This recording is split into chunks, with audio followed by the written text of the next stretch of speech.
Complete হয়েছে, তার সত্ত্বেও অনেকে এখনও স্কুলে কিন্তু জয়েন করতে পারেনি, এবং স্কুলে শুধু জয়েন করতে পারেনি এমনটা নয়, তার সাথে অনেক এমন সাবজেক্ট রয়েছে যাদের কাউন্সিলিং সম্পন্ন হয়। আবার কেউ রয়েছে 9-10 কল ফর ভেরিফিকেশন, কিন্তু তাদের ডকুমেন্ট ভেরিফিকেশন বাকি, শুধু ডকুমেন্ট ভেরিফিকেশনের বাকি থাকার সাথে তাদের ইন্টারভিউ কিন্তু এখনও সম্পন্ন হয়। তাই আমরা সরকারের কাছে দাবি জানাতে এসেছি যেন অনতি অবিলম্বে এই যে কাউন্সিলিংগুলো আমাদের বাকি রয়েছে, সেই কাউন্সিলিংগুলো যাতে দ্রুত সম্পন্ন করে ক্লিয়ার মেডিকেল সম্পন্ন করে প্রত্যেকে স্কুলে ফেরার সুযোগ করে দেওয়া হয়। আমাদের এই নিয়োগ প্রক্রিয়ায় প্রচুর প্রার্থী অংশগ্রহণ করেছিলেন, যার মধ্যে একটি অংশ ছিল 2016 সালের চাকরিহারা শিক্ষক শিক্ষিকা।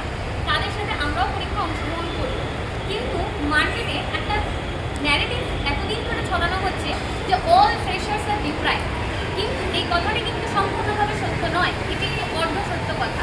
আমরা প্রত্যেকে গেজেট দেখে সুস্থ মস্তিষ্কে সুচিন্তায় পরীক্ষায় অংশগ্রহণ করেছি, আমাদেরকে কেউ জোর করে পরীক্ষায় বসতে পারেছে, আমরা স্বেচ্ছায় পরীক্ষায় অংশগ্রহণ করেছি। তাই আমরা যেখানে পরীক্ষা অংশগ্রহণ করেছি, আমরা এমপ্যানেল হয়েছি যে সমস্ত ফ্রেশাররা, আমাদের তো কোনো অপরাধ নেই, তাহলে শুধুমাত্র কিছু মানুষ যারা দুর্ভাগ্যবশত অকৃতকার্য হয়েছে তাদের জন্য আমরা কেন সারা জীবন শুনে যাবো যে অল ফ্রেশার আর ডিপ্রাইভড? এই যে অর্ধ সত্য, এই ন্যারেটিভটিকে খণ্ডন করাও কিন্তু আমাদের একটি উদ্দেশ্য। আমাদের এখানে যারা আজকে এখানে সমবেত হয়েছে, আমরা মূলত 20,000 যে ফ্রেশার, তাদের মধ্যে থেকে আমরা তাদের প্রতিনিধি মাত্র, আরও এই 20 জন হচ্ছে 20,000-এর প্রতিনিধি। আর এই যে আমাদের প্রতিনিধি আমরা যারা এসেছি, আমরা শুধু সরকারের কাছে বার্তা পৌঁছে দিতে চাই, এই নিয়োগকে সম্পন্ন করে আমাদের স্কুলগুলোকে বাঁচানো হোক, বাংলার শিক্ষা ব্যবস্থাকে বাঁচানো হোক, একটা শিশুর কাছ থেকে যেন তার শিক্ষার অধিকারকে কোনোভাবে কেউ ফিরে না নেয়। স্কুলগুলোর অবস্থা পুরো কঙ্কালসার করে দিয়েছে আগের যে রাজ্য সরকার।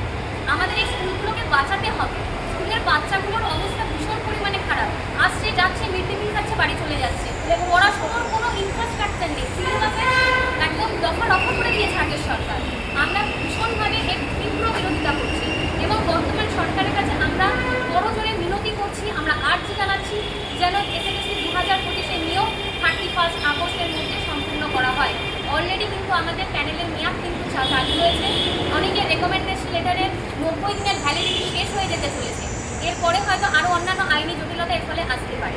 ওয়েটিংয়েও আমাদের প্রচুর ফ্রেশার ক্যান্ডিডেট রয়েছে, যোগ্য ক্যান্ডিডেট রয়েছে, হয়তো সেই ফ্রেশার ক্যান্ডিডেটগুলোকে ওয়েটিংয়ের মাধ্যমে সিট পূরণ করার জন্য দেখা হবে তাদেরকে। যদি ফার্স্ট কাউন্সিলিংয়ে যদি সময় মতো শেষ না হয়, তাহলে ওই যে সেকেন্ড কাউন্সিলিং বা থার্ড কাউন্সিলিংয়ে যে ওয়েটিং ফ্রেশারকে চাকরি পাবে, পরবর্তীতে তাকে আবার সেই 2016 এক্সপায়ারি প্যানেলের নামও একটা কালো দাগ তার গায়ে ছিটিয়ে দেওয়া হবে। আমরা তাই সরকারের কাছে আর্জি জানাচ্ছি, আপনারা খুব দ্রুত আমাদের নিয়োগটিকে সম্পন্ন করে আমাদের যে 9, 10 এবং 11, 12 মিলিয়ে টোটাল 20 থেকে 23,000 যে পরীক্ষার্থী এমপ্যানেল হয়েছে বা হতে চলেছে, যে ফ্রেশার যারা রয়েছে, তাদের প্রত্যেককে যেন নিয়োগপত্র খুব দ্রুততার সাথে হাতে তাদেরকে দেওয়া হয় এবং তারা যাতে স্কুলে ফিরে যেতে পারে। সেই সঙ্গে উল্লেখ্য, আমাদের এই প্যানেলে কিন্তু 2016 সালে যারা পরীক্ষায় বসেছিলেন তাদের মধ্যে থেকে কিন্তু চাকরিহারা শিক্ষকদের মধ্যে 90% শিক্ষক শিক্ষিকা কিন্তু পুনর্বহাল হতে চলেছে এবং সেই সঙ্গে ফ্রেশারদের সংখ্যাটা 67%। তাই সরকার যেন আমাদের দিক থেকে একটু বিবেচনার সহিত দেখেন, সহানুভূতির সাথে দেখেন, তাহলে আমরা সরকারের কাছে কৃতজ্ঞ থাকবো এবং বাধিত থাকবো। এটুকু বলেই আমরা আজকে আমাদের তরফ থেকে এই ব্রিফিং শেষ করব।